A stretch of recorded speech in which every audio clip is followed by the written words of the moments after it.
السلام عليكم ورحمة الله وبركاته. دعوة يالك سو دواada channelkeena. Fadlan haddaan ugu cusub tahay channelka subscribe saar. Haddaa horun noo joogto kuma santahay si joogitaankaaga. Videoga like saar. Sida wada ogsoonahay maalinkii Sabtida aynu soo dhaafnay madaxweynihii hore Donald Trump ayaa wuxuu bartiisa bulshada soo dhigay in la xiri doono maalinta Talaadada ah. Taasoo ku aadan maantadan aynu joogno in dacwad lagu soo oogi doono lana xiri doono. Wuxuuna ugu baaqay taageerayaashiisa in ay dibadbaxyo oo xoogan ay sameeyaan aad dibadbaxaan si dacwadaasi looga hortago. Waxay ka sameynayaan dibadbaxyo xoogan halkaasi Manhattan, New York iyo gobolkaasi Florida Mar-a-Lago. Mar-a-Lagona waa halka uu madaxweynaha ka degan yahay. Marka madaxweynaha ilaa haatan wax dacwad ah laguma soo oogin lamana xirin.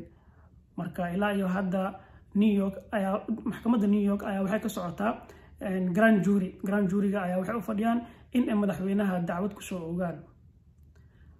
Balse ma laga yaabaa in dacwadaasi ay soo oogaan. Haddaba dacwada madaxweynaha lagu soo oogi doono maxay tahay?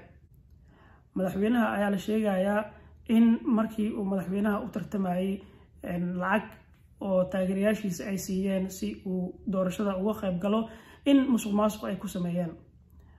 Lacagtaasi ayaa la sheegay in uu madaxweynaha uu siiyey haweeney oo si qarsoodi ah u xiriir ula lahaa.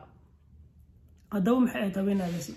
Haweeneydaasi ayaa la sheegay magaceeda in uu ahaa ama uu yahay Stormy Daniels. Haweeneydaasi oo ku caanbaxday in ay disho filimaanta anshax xumada ah ay sameyso. Balse maxaa cadeen ah oo loo hayaa?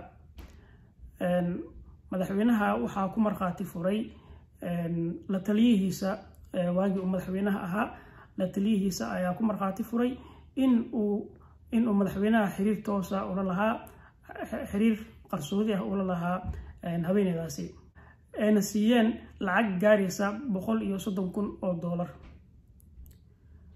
Haddaba sababta ugu markhaati furay maxay ahayd la taliyaha madaxweynaha?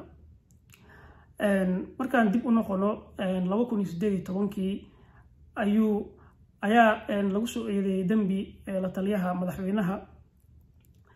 Kadibna uu ku markhaati furay madaxweynaha in arrintaasi ka dambeeyay si haweeneydaasi aysan macnaha afka looga qabto ama laaluush ahaan loo siiyo si aysan u hadlin arrinta madaxweynaha ee ka dhaxaysay ayna u sheegin. Haddaba Michael Cohen ayaa wuxuu ahaa lawyerkii madaxweynaha ka hor intuusan ku guuleysanin madaxweynenimada. Kadib markii uu madaxweynaha ku guuleystay Donald Trump ayaa wuxuu ka dhigay la taliyihiisa. La taliyaha ayaa la sheegay in uu ahaa qofkii lacagta haweeneyda siiyey. Lacagtaasi dambiga ay noqotay maxay tahay marka? Lacagtaasi maadaama ay ahayd lacag madaxweynaha loogu deeqay si uu doorashada uga qayb galo, waxaa sharci darro ah in lacag oo madaxweynaha loo siiyey in uu deeq ahaan loo siiyey in uu uga qayb galo doorashada in loo isticmaalo qaab kaleeto. Lacagtaasi deeq ayay ahayd, lamana ogola, sharciga ma ogola in loo isticmaalo qaab kaleeto oo personal ah. Sidaasi ayaa dacwadii madaxweynaha loogu soo oogay. Michael Cohenna oo ahaa la taliyaha madaxweynaha asagana dacwado badan iyo fara badan ayaa ka yaalo. Waxaana lagu soo eedeeyay dambi 2018 bishii August. Waxaana la xukumay 2018 bishii December ayaa 3 sano oo xariga lagu xukumay. Asaga ayaana ku markhaati furay madaxweynaha in ay haweeneydaasi xiriir ay kala dhaxeeyeen. Waxaa lagu xukumay xarig 3 sano ah Michael Cohen. Wuxuuna qirtay dambigaasi inuu sameeyay Michael Cohen si uu xabsiga macnaha uu ugu yaraado aan waqti badan lagu xukumin. 3 sano oo xariga ayaa lagu xukumay. Daawadayaal waa mahadsantihiin daawashada videogan. Wixii faahfaahin ah oo arrintaasi ku saabsan la socda channelka subscribe saara videogana like saara waan ku mahadsantihiin